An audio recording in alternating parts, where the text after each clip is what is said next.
Hello mga kalismoto at nanonood sa ating vlog. Tara gawa tayo ng kettlebell. Sa mga walang pambili ng kettlebell dyan, tara gagawa tayo. Ito ay hindi na ginagamit sa amin, kaya gagawa tayo.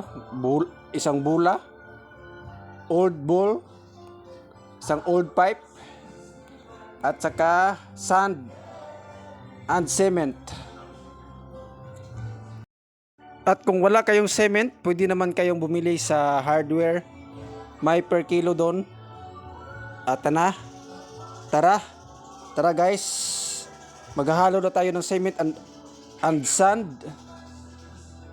Kayo na ang bahala sa pag-mixture. Bana-bana lang mga guys. Pasensya na guys kasi Bisaya ako. Kayo na ang magsabot.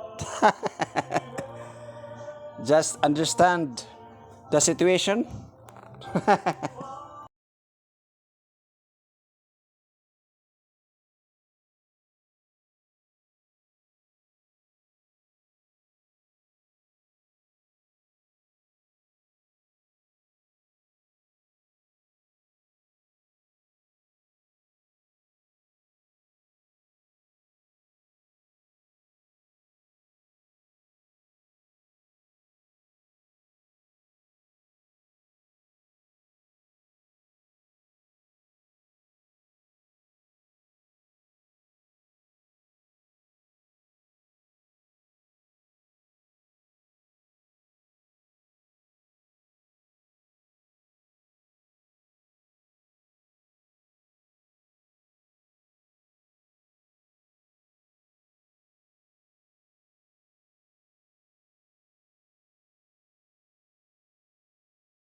Okay mga kalismoto, pagkatapos kong haluin ang sand and cement, nilagyan ko na ng water.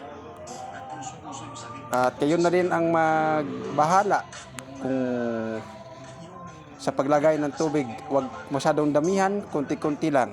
At ito na ang finished product. Ito na ang kettlebell natin at sana nag-enjoy kayo mga kalismoto. Hindi ko na videohan kung paano ko ito ginawa kasi